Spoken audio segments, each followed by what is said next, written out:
ऋषभदेव अपने पुत्रों को ज्ञान देते हैं। श्रीमद् भागवतम 5वां स्कंद। भगवान के ही अवतार हैं, भगवान विष्णु के। ऋषभदेव कहते हैं कि ये मनुष्य जीवन पशु जैसे सुख भोगने के लिए नहीं है। पशु लोग सिर्फ आहार, निद्रा, भय, मैथुन, खाने, सोने और मैथुन सुख भोगने में लगे रहते हैं। वो खुद की सुरक्षा के लिए व्यवस्था में लगे रहते हैं। नायम देह देह भाजा मिटभुजाम लोकी। मनुष्य जीवन यह इस तरह से पशु जैसे सुख भोगने के लिए नहीं है। मनुष्य जीवन भगवान की सेवा के लिए है।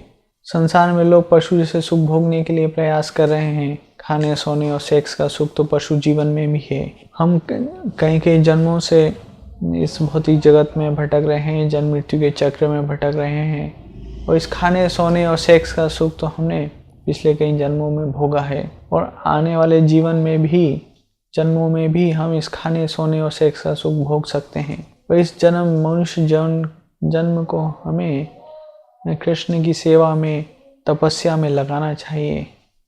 और यहाँ ऋषभदेव कहते हैं कि जो संसार का सुख है वह बहुत ही थोड़ा है और मात्रा में भी बहुत कम है और बहुत कम समय के लिए है। पर जो आध्यात्मिक सुख है वो अनंत है। कृष्ण भक्ति में, कृष्ण प्रेम में जो सुख है वह अनंत है।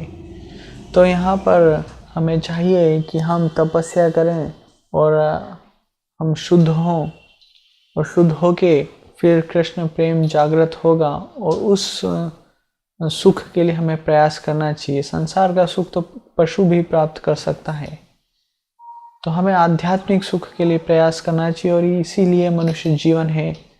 ब्रह्म सौख्यम तो अनंतम। तो हमें ऊंचे स्तर का सुख के लिए प्रयास करना चाहिए। जो निचले स्तर का जो सुख है, संसार का सुख, छोटा सुख है, उसे छोड़कर आध्यात्मिक सुख के लिए प्रयास करना चाहिए, कृष्ण प्रेम के लिए प्रयास करना चाहिए। और यही मनुष्य जीवन का एकमात्र उद्देश्य होना चाहिए।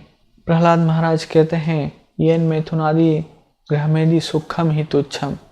तो जो गृहस्थ जीवन में जो गृहमेदी लोग जो सिर्फ संसार के सुख भोग के लिए स्त्री पुरुष का संबंध बनाए हुए हैं, तो यह जो सुख है यह तुच्छ है। येन मैथुनादि गृहमेदि सुखम ही तुच्छम।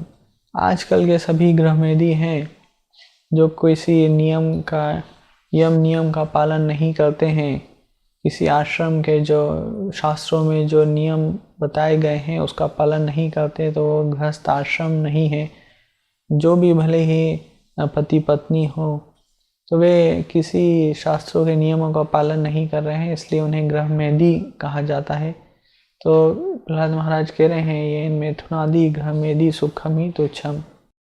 तो जो आजकल के जो गृहमेदी लोग हैं, पति पत्नी हैं, वह वैवाहिक जीवन में उनका जो मैथुन और उससे उत्पन्न, परिवार से उत्पन्न बच्चे और रिश्तेदार इत्यादि जो सुख है वह बहुत ही तुच्छ है। येन मैथुनादि गृहमेदि सुखम ही तुच्छम।